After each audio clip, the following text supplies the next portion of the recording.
चलिए, so next one is what, reciprocal cross. Reciprocal cross जो है वो इंटर स्पेसिफिक हाइब्रिडाइजेशन में यूज किया जाता है। जैसे क्या होता है, दो क्लोजली रिलेटेड स्पीसीज के बीच में अगर क्रॉस करा के हम किसी प्रोजनी को ऑब्टेन करते हैं तो वो इंटर स्पेसिफिक हाइब्रिडाइजेशन कहलाता है। वैसी ही कहानी रेसिप्रोकल क्रॉस में है। हमने क्या किया, एक डिफरेंट स्पीसीज है जिसका हम मेल यूज कर रहे हैं और फीमेल, दोनों अलग अलग स्पीसीज हैं। हमने क्या कर लिया, यहां से हमने कोई एक जीन यूज किया ए और यहां से हमने मान लिया बी यूज किया है। ठीक है, इसका क्या क्या कैरेक्टर हो सकता है भाई, मान लेते हैं इसका डोमिनेंट यूज कर लिया हमने ए और इसका हम मान लेते हैं बी यूज कर लिया। ठीक है, अब यहां से जो कैरेक्टर्स हैं वो ए हमने लिया है किसका, मेल का, और बी हमने लिया है किसका, फीमेल का। ये दोनों अगर फ्यूज करेंगे तो ये तो सिंपल हो गया, नॉर्मल कंडीशन। लेकिन अब अगर इसी को हम अपोजिट कर दें, इसी को हम अपोजिट कर दें, अब इसी ये वाला जो स्पीसीज है उस स्पीसीज का फीमेल यूज कर लें, इसकी जगह हम क्या कर लें, फीमेल गैमेट इसका यूज कर लें, और इसका क्या कर लें, मेल गैमेट यूज कर लें। तो हमने क्या कर दिया, उलट दिया, चीजों को पलट दिया। जो चीज थी जो मेल से थी उसको फीमेल में कन्वर्ट कर दिया, और जो फीमेल से थी मेल में।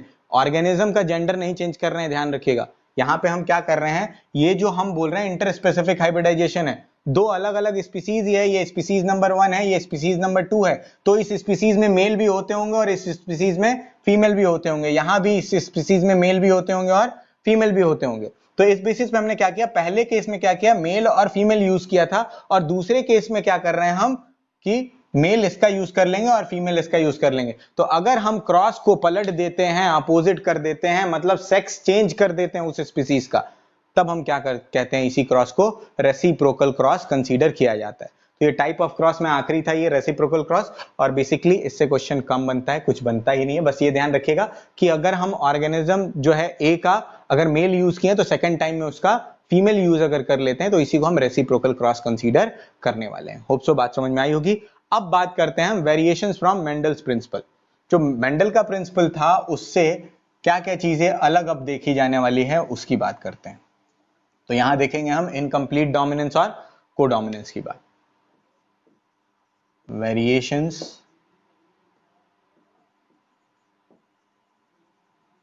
फ्रॉम मेंडल्स प्रिंसिपल, जो मेंडल के प्रिंसिपल थे, लॉज थे, उससे अलग क्या क्या चीजें देखी गई वो बात कर रहे हैं। उसके बाद से पहली चीज आई क्या, इनकम्प्लीट डोमिनेंस। मेंडल ने क्या बोला था भाई कि जो डोमिनेंट कैरेक्टर है वो अपने आप को हर कंडीशन में शो करेगा और उसके आगे रिसेसिव वाला क्या हो जाएगा, छुप जाएगा। लेकिन इनकम्प्लीट डोमिनेंस वाले केस में ऐसा नहीं देखा जाता है। ये किस में पाया जाता है, तो एग्जाम्पल क्या है भाई, मिराबिलिस,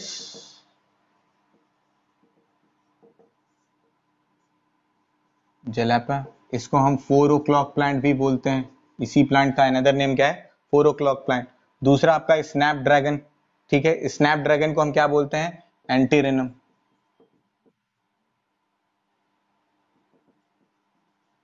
ये क्या है, इसको हम डॉग फ्लावर या स्नैपड्रैगन भी बोलते हैं। तो ये अलग नहीं है, ध्यान रखिएगा। डॉग फ्लावर बोले, स्नैपड्रैगन बोले या एंटीरिनम बोले, बात एक ही है। ये दोनों, इन दोनों में जो है वो इनकम्प्लीट डोमिनेंस जो है वो देखा जाता है। कैसे देखा जाता है ये समझने की कोशिश करते हैं। जो ऑर्गेनिज्म है बेसिकली हम एक साइड मेल ले लेते हैं, एक साइड फीमेल ले लेते हैं। मेल जो है वो क्या है भाई, कंप्लीटली रेड फ्लावर के साथ है, ठीक है, और फीमेल जो है वो कंप्लीटली व्हाइट फ्लावर के साथ है। हमने बोला है, पहले भी हमने कंसीडर किया है, जो मेल हम कंसीडर करेंगे वो कंप्लीट डोमिनेंट और फीमेल रेसेसिव। ये ज्यादातर मेंडल यूज करते थे, वही लेके हम चलते हैं आज भी। तो यहां क्रॉस अगर कराया जाएगा तो F1 प्रोजनी जो आएगी वो क्या आने वाली है भाई, F1 प्रोजनी में सारे कैरेक्टर क्या मिलने वाले हैं, देख लेते हैं, क्रॉस करा लेते हैं भाई। तो F1 प्रोजनी में सब के सब क्या मिलने वाले हैं, कैपिटल आर इधर था और इधर क्या था, small R small R, capital R small R, capital R small R, capital R small R और कैपिटल आर स्मॉल आर। अगर मेंडल के हिसाब से चलें तो ये एक तरीके से मोनोहाइब्रिड क्रॉस की F1 जनरेशन है। तो यहां सब के सब कैसे दिखेंगे, हेट्रोजाइगस रेड दिखने वाले थे, ठीक है, हेट्रोजाइगस रेड दिखने वाले थे क्योंकि डोमिनेंट अपना कैरेक्टर दिखा था। लेकिन यहां ये कहानी चलती ही नहीं है। यहाँ कहानी क्या हो जाएगी, सब के सब कैसे दिखेंगे, यहाँ पे सारे के सारे जो हैं वो पिंक कलर में दिखाई देते हैं, मतलब रेड और व्हाइट दोनों कलर क्या हो गया, ब्लेंड हो गया। कैसे दिखे, कैपिटल आर स्मॉल आर दिखे हैं, 100% दिखे हैं, और ये जो है वो कैरेक्टर कैसा दिखा है, पिंक दिखा है, पिंक दिखा है। हेट्रोजाइगस कंडीशन में ना ही रेड रह गया ना ही व्हाइट रह गया, दोनों का मिक्स करके कैरेक्टर आ गया। तो डोमिनेंट तो रहा, रेड अपना कैरेक्टर दिखाया लेकिन इनकम्प्लीटली दिखाया, इसीलिए हम इसको इनकम्प्लीट डोमिनेंट बोल रहे हैं। अब इसके F2 जनरेशन की बात करते हैं। ये तो था हमारा पेरेंटल जनरेशन, ठीक है। ये कौन सी जनरेशन थी, F1 जनरेशन। इसी में F2 और नीचे जाए तो अब यहां पे सेल्फ पॉलिनेशन करा देते हैं हम। सेल्फ कराएंगे तो क्या हो जाएगा भाई, capital R small R cross with capital R small R, यही होने वाला है। कर लेते हैं, हमने क्या किया, capital R small R cross with capital R small R, ठीक है। तो यहां क्या मिलेगा भाई, ऊपर से ले आते हैं कैपिटल आर, इधर से ले आते हैं स्मॉल आर, इधर चलते हैं कैपिटल आर, इधर से चलते हैं स्मॉल आर। तो कहानी क्या दिखी, एक क्या दिखा, कैपिटल आर दिखा है, दूसरा क्या दिखा है भाई, कैपिटल आर स्मॉल आर दिखा है, और तीसरा क्या दिखा है, स्मॉल आर। तो 1:2:1 रेशियो आया, ठीक है। कैसे, ये एक दिखाई दे रहा है, ये दो दिखाई दे रहे हैं, ये एक दिखाई दे रहा है। ये कौन सा रेशियो है भाई, फिनोटिपिक रेशियो है। यहां हम पहले जीनोटाइप की बात करते हैं, फिनोटाइप अभी समझते हैं। ये जीनोटिपिक रेशियो हम जीन से देख के बता रहे हैं कि ये होमोजाइगस है, ये हेटेरोजाइगस है, ये है। लेकिन अब यहां पे फिनोटिपिक रेशियो भी यही आने वाला है, जबकि मोनोहाइब्रिड क्रॉस में हमने जो मेंडल का देखा था उसमें रेशियो 3:1 आ रहा था, क्योंकि ये भी कैसा था, टॉल था, ये भी कैसा था, टॉल था। लेकिन यहां कहानी क्या आ रही है, ये जो है ये रेड होने वाला है, ये पिंक होने वाले हैं, और ये व्हाइट होने वाला है।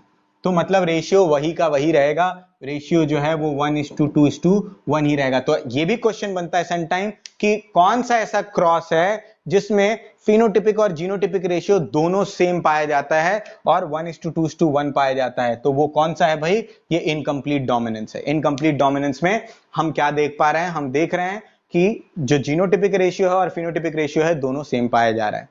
बात समझ में आई होगी, होप सो। मैं इसको रब करता हूं, ये कहानी थी किसकी, इनकम्प्लीट डोमिनेंस की। एग्जाम्पल याद रखेंगे, किसमें है, मिराबेलिस जल्पा में है, और इसको हम 4 o'clock प्लांट भी बोलते हैं।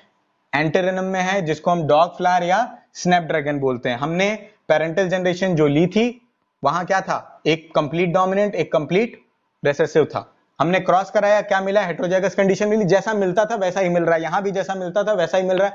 बात सिर्फ ये है कि हेटेरोजाइगस वाला कैसा दिख रहा है, दोनों के बीच का दिख रहा है, पिंक कलर का दिखाई दे रहा है, ठीक है, पिंक कलर का दिखाई दे रहा है। इस वजह से यहां जो रेशियो बाहर फिनोटिपिक आएगा वो भी अलग ही दिखेगा, ये भी पिंक दिखेगा और ये रेड ही दिखेगा, ये अलग हो जाएंगे। इसलिए 1:2:1 ही रेशियो रहने वाला है, ठीक है। होप सो बात समझ में आई होगी। अब बात करते हैं हम दूसरा, codominance.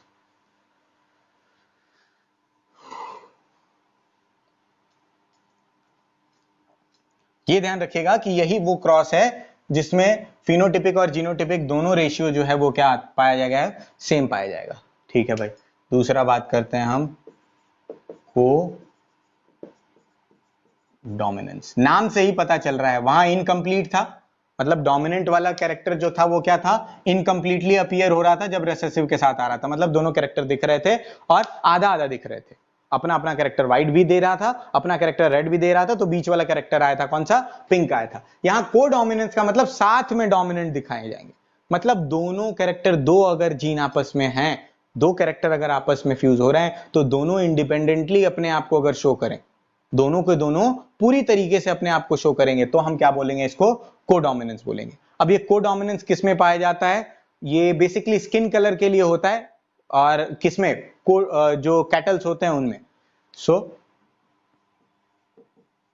Coat colour in cattles and AB blood group, इन दोनों में हम देख पाएंगे कि जो है वो क्या देखा जा रहा है, कोडोमिनेंस देखा जा रहा है। अगर आपने देखा है काउस जो होते हैं, आप सिंगल कलर के भी देखते हैं, कुछ काउस जो होते हैं उनमें कुछ पैचेस दिखाई देते हैं। तो हम एग्जांपल ले लेते हैं ब्लैक और व्हाइट का। हम मान लेते हैं कैपिटल B जो कैरेक्टर है, ये हम A एग्जांपल ले रहे हैं, ये B एग्जांपल ले रहे हैं, तो हम A एग्जांपल की बात कर रहे हैं अभी। तो क्या है, कैपिटल B जो है ये किसके लिए है, इट इज फॉर ब्लैक, ठीक है। स्मॉल b जो है वो किसके लिए हम यूज करेंगे, it will be for white. साफ साफ पता चल रहा है ब्लैक जो होगा वो डोमिनेंट होगा, हम जानते भी हैं कलर ये डोमिनेंट है। व्हाइट के आगे। तो अब कहानी क्या है, हम क्या करते हैं वैसी ही कहानी, हमने मेल ले लिया कंप्लीटली ब्लैक और फीमेल ले ली कंप्लीटली व्हाइट, ठीक है। अब कहानी क्या है, क्रॉस कराया, चेकर बोर्ड बनाते हैं, यूनिट थोड़ा बड़ा बनाता हूं भाई।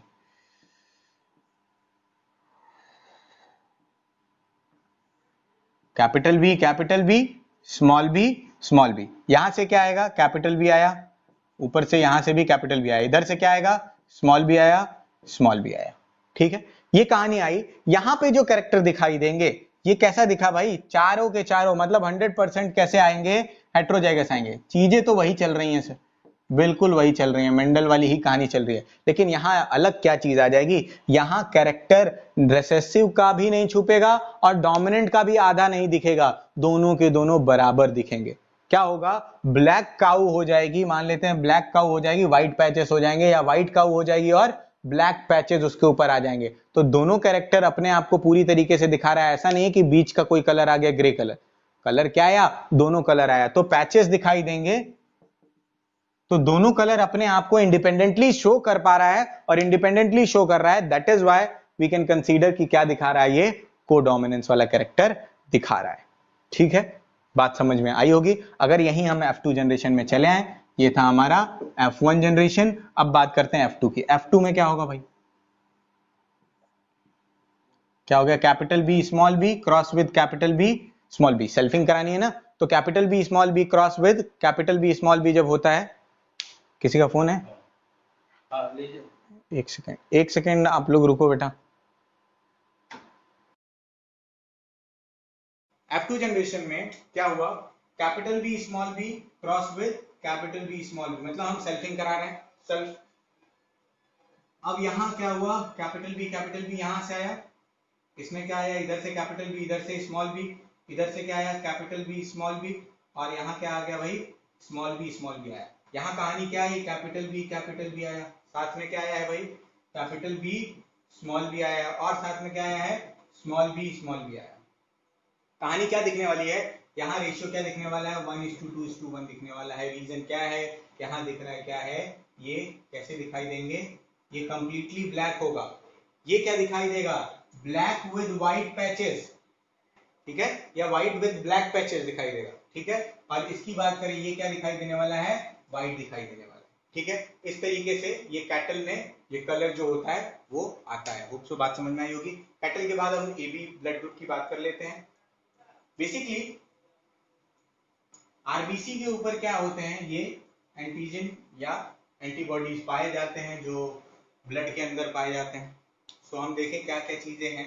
यहाँ पे हम आई से रिप्रेजेंट करते हैं ब्लड ग्रुप के लिए, अगर ये भी हो सकता है, ये भी हो सकता है और ये भी हो सकता है। ये तीन जो है वो तीन पर्टिकुलर जीन के साथ कंट्रोल किया जाता है, कौन, ब्लड ग्रुप।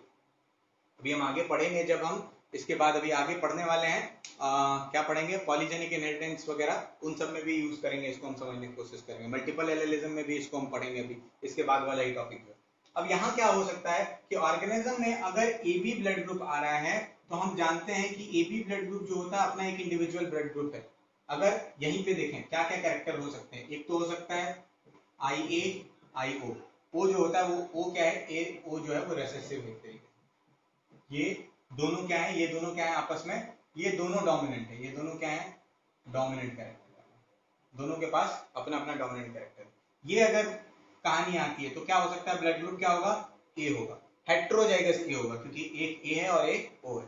दूसरी कहानी क्या हो सकती है, ए एंड ए हो सकता है, ये भी ए होगा, कैसा होगा, होमोजाइगस ए होगा। तीसरा क्या हो सकता है, तीसरा हो सकता है IB IO, ये क्या होगा, हेट्रोजाइगस बी ब्लड ग्रुप हो जाएगा। यही अगली कैरेक्टर की बात करें तो IB IB, तो ये क्या हो जाएगा, होमोजाइगस बी ब्लड ग्रुप हो जाएगा। अगला देखें क्या हो जाएगा, IA और IB, ये दोनों फ्यूज करेंगे तो क्या मिलने वाला है, AB ब्लड ग्रुप। मतलब कहानी क्या हुई, यहीं से देख पा रहे हैं हम कि दोनों अपने आप को इंडिविजुअली पूरी तरीके से एक्सप्रेस कर पा रहे हैं। सो दैट इज व्हाई इसको हमने कोडोमिनेंस में रखा है। ना ही ये A हुआ, ना ही ये B हुआ, ना ही दोनों का इंटरमीडिएट हुआ, A भी अपना कैरेक्टर दिखाता है और B भी दिखाता है, ठीक है। इसमें एंटीजन जो है वो A भी पाया जाएगा और B भी पाया जाएगा, ठीक है। इसीलिए ये यूनिवर्सल एक्सेप्टर होता है। और किसी को दे नहीं सकता है। क्यों? क्योंकि ये क्या है, इसके पास एंटीजन है। एंटीजन नॉन सेल्फ मटेरियल होता है, बॉडी के बाहर जाएगा ये, अगर किसी और में ये जाएगा तो वो एक्सेप्ट नहीं कर पाएगा। लेकिन इसके पास एंटीबॉडी कोई नहीं होती, एंटीबॉडी नहीं होती है तो कोई भी आ जाए बॉडी के अंदर तो कोई इफेक्ट नहीं होने वाला, इसीलिए ये यूनिवर्सल एक्सेप्टर होता है, ये ले लेता है ब्लड। और वही बात करें, अगला आ सकता है आईओ, तो ये कौन सा ब्लड ग्रुप वाला होगा? ओ ब्लड ग्रुप वाला होगा। ओ ब्लड ग्रुप का अगर ऑर्गेनिज्म है तो इसमें हेटेरोजाइगस कंडीशन के चांसेस ही नहीं होते हैं। बी ब्लड ग्रुप वाला है तो भी हेटेरोजाइगस के चांसेस नहीं होते, ये हमेशा क्या होने वाले हैं? होमोजाइगस होने वाले हैं। और ये होमोजाइगस भी हो सकता है और हेटेरोजाइगस भी हो सकता है। ए ब्लड ग्रुप या बी ब्लड ग्रुप, हेटेरोजाइगस भी पॉसिबल है, होमोजाइगस भी पॉसिबल है, लेकिन ए बी और ओ हमेशा होमोजाइगस कंडीशन में, सॉरी ये होमोजाइगस होगा, ये हेटेरोजाइगस होगा। हेटेरोजाइगस क्यों? क्योंकि ये दोनों अलग है, ये हमेशा हेटेरोजाइगस होगा। ऐसा भी क्वेश्चन हो सकता है कि कौन सा ऐसा ब्लड ग्रुप है जो हमेशा हेटेरोजाइगस कंडीशन में पाया जाएगा, तो ए बी पाया जाएगा। कौन सा ऐसा ब्लड ग्रुप है जो हमेशा होमोजाइगस कंडीशन में पाया जाएगा, तो ओ ब्लड ग्रुप पाया जाएगा। कौन सा ऐसा है जो दोनों में पाया जा सकता है, तो ए बी पाया जा सकता है और बी भी पाया जा सकता है। ये साफ साफ हमको दिखाई यहाँ से दे रहा है, हम समझ सकते हैं। ठीक है, इसी आरबीसी के ऊपर अगर ए का भी है और बी का भी जीन प्रेजेंट है, दोनों का है, तो ऑर्गेनिज्म कौन से ब्लड ग्रुप का आने वाला है? ए बी का आने वाला है। अगर यहीं पे ए है और ओ है तो ऑर्गेनिज्म कौन से ब्लड ग्रुप का आने वाला है? ए ब्लड ग्रुप का आने वाला है। तो इस तरीके से हम कोडोमिनेंस जो है हमने कंप्लीट कर लिया। कोडोमिनेंस के बाद अब बात करेंगे हम next topic, that is what? Multiple allelism. वो इसी से रिलेटेड है, थोड़ा ब्लड ग्रुप से ही रिलेटेड है। ठीक है, चलो नेक्स्ट हम देखते हैं।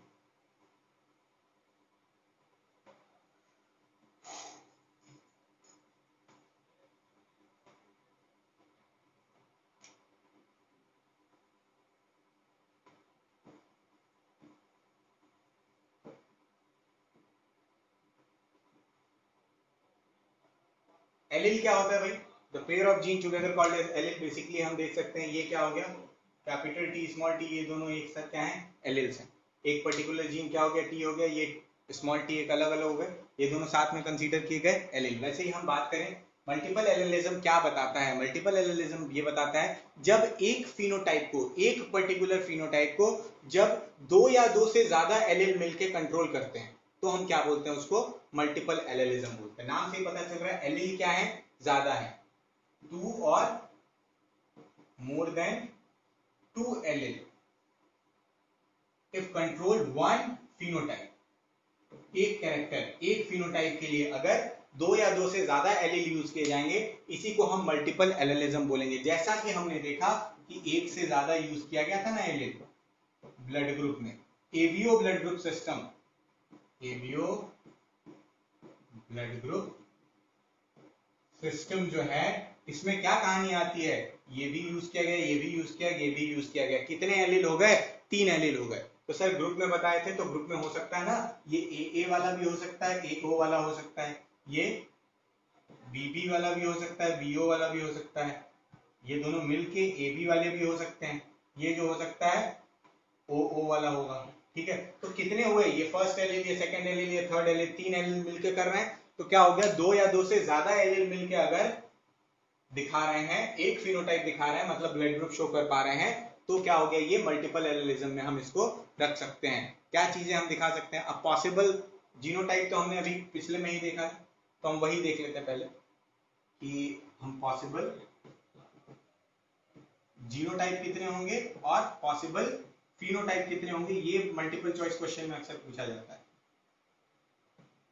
एबीओ ब्लड ग्रुप सिस्टम में पॉसिबल जीनोटाइप या पॉसिबल फिनोटाइप कितना हो सकता है? तो पॉसिबल जीनोटाइप हमने अभी देखा था 6 हो सकते हैं। कौन कौन सा हो सकता था? AO हो सकता था, AA हो सकता था, BO हो सकता था, BB हो सकता था, AB हो सकता था और O हो सकता था। ये क्या था? पॉसिबल जीनोटाइप्स थे, ये 6 थे। ठीक है, ये था। अब वहीं अगर हम फिनोटाइप की बात करें तो ये दोनों मिलके एक ही है, ए ब्लड ग्रुप ही दिखने वाला है बाहर से, ये दोनों मिलके एक ही हैं, बी ब्लड ग्रुप ही दिखने वाला है, ये दोनों अलग अलग हैं। तो कितने हमको फिनोटाइप कितने दिखने वाले हैं? 4। कौन कौन से दिखेंगे? ए दिखेगा, बी दिखेगा, ए बी दिखेगा और ओ दिखेगा। फिनोटिपिकली 4 हैं और जीनोटिपिकली कितने पॉसिबल हैं भाई? 6 पॉसिबल है। ठीक है, तो इस तरीके से हमने ये समझ लिया। अब बात आती है कि ब्लड ग्रुप कैसे निकाला जाता है। तो इसी मल्टीपल एलिलिज्म के हेल्प से हम क्या कर सकते हैं? मोनोहाइब्रिड क्रॉस यूज करके हम ऑर्गेनिज्म का जीनोटाइप जो है वो ब्लड ग्रुप का क्या है वो भी निकाल सकते हैं विदाउट अ ब्लड टेस्ट, अगर हमको प्रोजनी का मतलब चांसेस होते हैं ज्यादातर कि हम पॉसिबिलिटीज ज्यादा अच्छे तरीके से पहुंच सकते हैं कि कौन सा फिनोटाइप हो सकता है ऑर्गेनिज्म का। चलिए अब बात करते हैं जो फादर है उसका ब्लड ग्रुप मान लेते हैं हम कि इस फादर का ब्लड ग्रुप है हेट्रोजाइगस ए ब्लड ग्रुप है, और मदर का जो ब्लड ग्रुप है वो भी हेट्रोजाइगस कौन सा है, बी ब्लड ग्रुप है। तो इनके प्रोजनी के ब्लड ग्रुप क्या हो सकते हैं, तो प्रोजनी के ब्लड ग्रुप का परसेंटेज निकालना है कि बी ब्लड ग्रुप के कितने परसेंटेज ऑफ प्रोजनी हो सकते हैं, कितना परसेंट हो सकता है बी ब्लड ग्रुप इनके। तो कैसे निकालेंगे भाई, तो हम जानते हैं मेल जो था हेट्रोजाइगस ए था, मतलब ए और ओ वाला, हेट्रोजाइगस ए क्या होगा ए ओ, और फीमेल क्या थी हेट्रोजाइगस बी थी, तो बी और ओ रख लेते हैं। ठीक है भाई, यहाँ से क्रॉस करा लेते हैं, यहाँ से कहानी क्या आएगी ए ए, यहाँ से क्या आएगा ओ ओ, मैं आई नहीं लिख रहा हूँ, मैं बताया है मैंने कि ऐसे लिखते हैं आई ए आई ओ, आई यहाँ नीचे लगाना जरूरी है, छोड़ देते हैं अभी हम समझने के लिए देखें।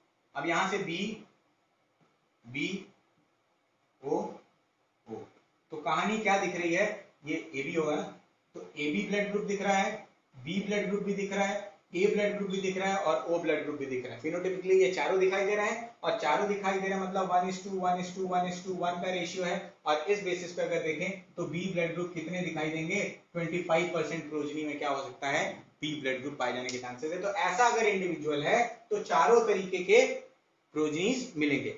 यहां से क्या हमको फाइंड आउट कैसे हो पाएगी ब्लड ग्रुप क्या था, मान लेते हैं कि मदर का ब्लड ग्रुप हमको पता था कि ये हेट्रोजाइगस बी ब्लड ग्रुप है, प्रोजनीज जो है इनके क्या है, चार बच्चे हैं मान लेते हैं, और चारों का ब्लड ग्रुप अलग अलग है, ए है बी है ए बी है और ओ है, तो ये कंफर्म हो जाएगा कि फादर क्या रहा होगा। अगर ओ ब्लड ग्रुप आ गया, ओ ब्लड ग्रुप आ गया मतलब दोनों कैसे होने चाहिए, रिसेसिव वाले होने चाहिए, मतलब ओ तो दोनों में ही होगा, ये पता चल गया, ये पता चल गया। तो मतलब हेट्रोजाइगस अगर मदर थी तो हेट्रोजाइगस फादर भी रहा होगा, ये कंफर्म हो गया।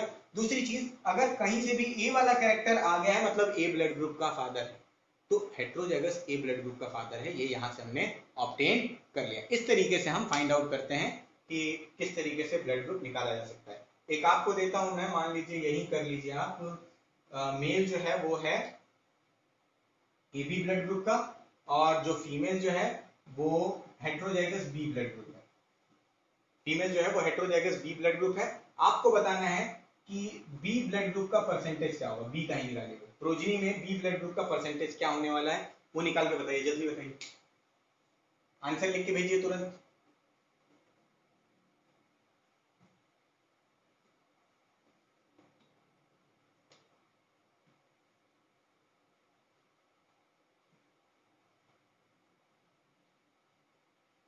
आंसर लिखिए भाई, बी परसेंटेज निकालना है।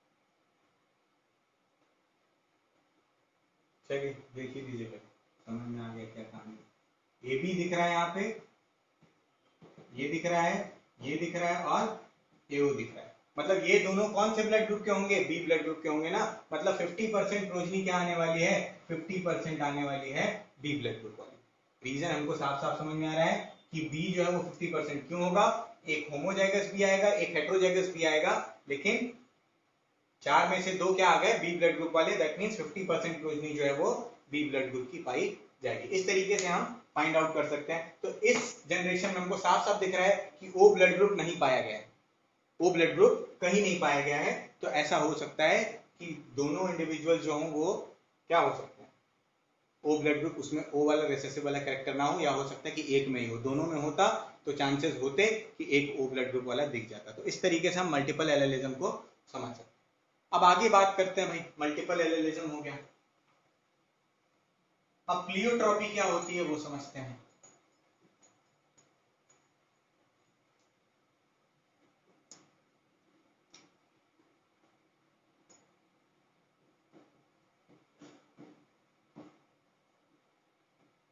प्लियोट्रॉपी का मतलब क्या है, प्लियोट्रॉपी जो है इसको हम पॉलीजेनिक प्लियोट्रॉपिक जीन भी बोलते हैं। बेसिकली ये कौन इसको कंट्रोल करेगा, प्लियोट्रॉपिक जीन इसको कंट्रोल करेगा। अब यहाँ क्या कहानी होगी कि जो एक जीन है वो एक से ज्यादा कैरेक्टर अगर कंट्रोल करेगा तो हम उसको क्या बोलेंगे, प्लियोट्रॉपिक जीन बोलेंगे। बहुत इंपॉर्टेंट है, ध्यान से समझिएगा। One gene is controlling more than one character. अगर एक से ज्यादा कैरेक्टर को एक जीन कंट्रोल करेगा तो इसी को हम प्लियोट्रॉपी या प्लियोट्रॉपिक जीन कंसीडर करने वाले। ठीक है भाई, इसमें क्या दिखाई देता है हमको, जैसे हम एक एग्जांपल ले लेते हैं, इसी का एक एग्जांपल है सिकल सेल एनीमिया। ये बड़ा इंपॉर्टेंट है भाई, सिकल सेल एनीमिया। अब इसको हम सिकल सेल एनीमिया समझते हैं और फिर देख पाएंगे हम कि एक ही जीन जो था वो एक से ज्यादा कैरेक्टर को कैसे कंट्रोल कर रहा था। तो पहली चीज आती है, सिकल सेल एनीमिया एक ऑटोसोमल रिसेसिव डिसऑर्डर है। क्या है भाई ये? एक ऑटोसोमल, जब हम पढ़ेंगे पेडिग्री एनालिसिस तो भी इसको हम कंसीडर करने वाले हैं, तब भी इसको हम लेके चलने वाले हैं। ऑटोसोमल रिसेसिव डिसऑर्डर है, ठीक है, रिसेसिव रहने वाला है और ये ऑटोसोम पे होगा, सेक्स क्रोमोसोम पे नहीं होगा। चलिए, सिकल सेल एनीमिया जो है वो किस पे होता है भाई? आरबीसी के शेप को ये चेंज कर देता है। बेसिक चीज क्या है कि आरबीसी का शेप इससे अफेक्ट हो जाता है। कैसे हो जाता है, क्या चीज होती है?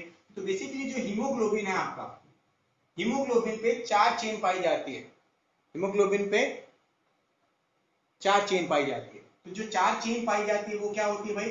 2 alpha chains are there and 2 beta chains are there. कितने कितने हैं? 2 अल्फा है और 2 बीटा है। One of the beta chain is getting affected in the sickle cell anaemia. कोई भी एक बीटा चेन जो होगा वो अफेक्ट हो जाता है। कैसे अफेक्ट हो जाता है, क्या होता है? नॉर्मल हीमोग्लोबिन जो है, अगर हम देखें नॉर्मल हीमोग्लोबिन में ये अफेक्टेड वाला देखो, सो अफेक्टेड अगर है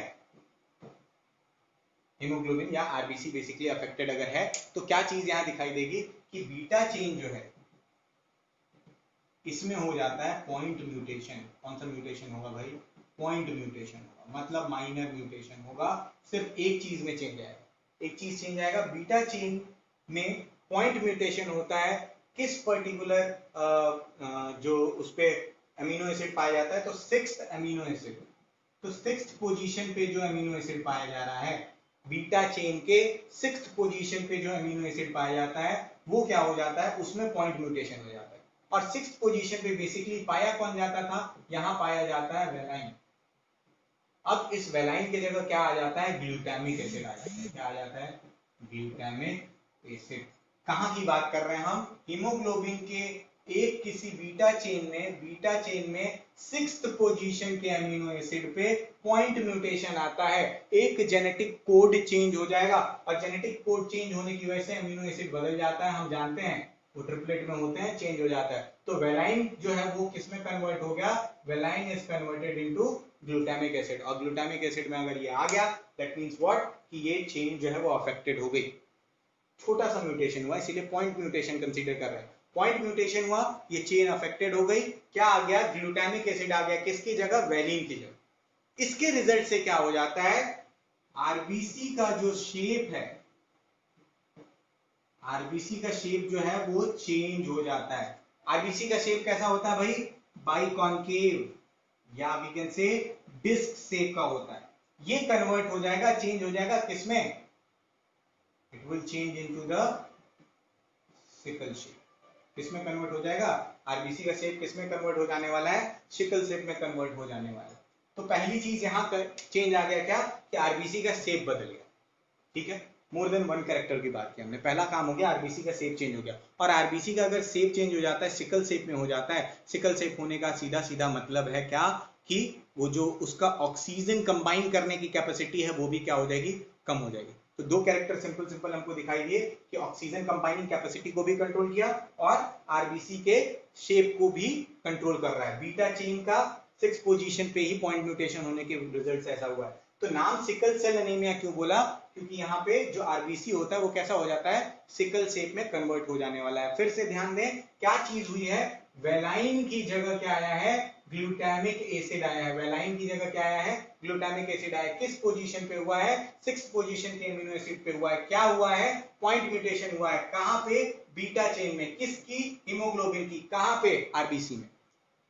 सारी चीजें रिलेटेबल एक साथ देख रहे हैं। अब कहानी आई कि क्या हो गया? ये था, मान लेते हैं किस शेप का भाई? बाइकॉन्केव शेप का था। या किस शेप का था? डिस्क शेप का। ठीक है, इस शेप में पाया जाता है। अब क्या हो गया, ये कन्वर्ट जैसे ही सिकल सेल एनीमिया हुआ, मतलब पॉइंट म्यूटेशन हुआ 6 पोजीशन पे बीटा चेन के, तो कहानी क्या हो जाएगी, ये ऐसे सिकल शेप में कन्वर्ट हो जाने वाला। और सिकल शेप में कन्वर्ट हो गया, दैट मींस कि ऑक्सीजन कंबाइनिंग कैपेसिटी क्या हो जाएगी, कम हो जाएगी।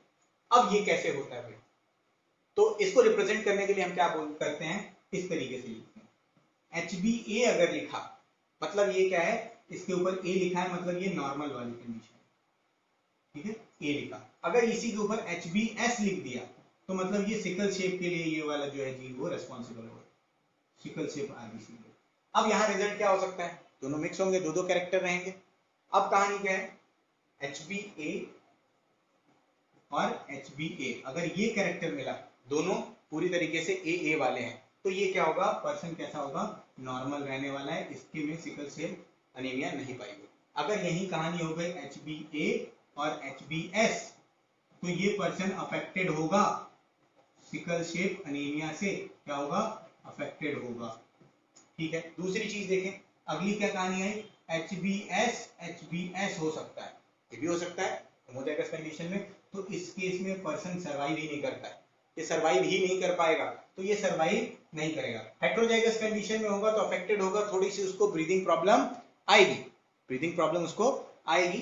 क्यों, क्योंकि सिकल शेप अनीमिया है, कुछ आरबीसी जो उसकी होंगी वो सिकल शेप्ड होंगी। अब इसके साथ इसमें एक बेनिफिट भी होता है, यहां से क्वेश्चन बन सकता है, देखिए इसमें एक बेनिफिट होता है, they are resistant to malaria, they are resistant to malaria. अगर जो ऑर्गेनिज्म में सिकल शेप जो होती है आरबीसी अगर होती है, तो वो ऑर्गेनिज्म जो होता है वो बेसिकली मलेरिया से रेजिस्टेंट होता है। तो ये भी कंडीशन याद रखिएगा, ये जो कंपोजिशन है, ये HbA HbS अगर ये पाया जा रहा है, तो वो ऑर्गेनिज्म में जरूर ब्रीदिंग प्रॉब्लम थोड़ी होगी, लेकिन उस पर्सन को कभी भी मलेरिया नहीं होगा, वो रेजिस्टेंट होते हैं मलेरिया से। ये नॉर्मल वाला तो नॉर्मली हमको दिखाई दे रहा है। तो ये बात हो गई हमारी प्लियोट्रॉपी की, प्लियोट्रॉपिक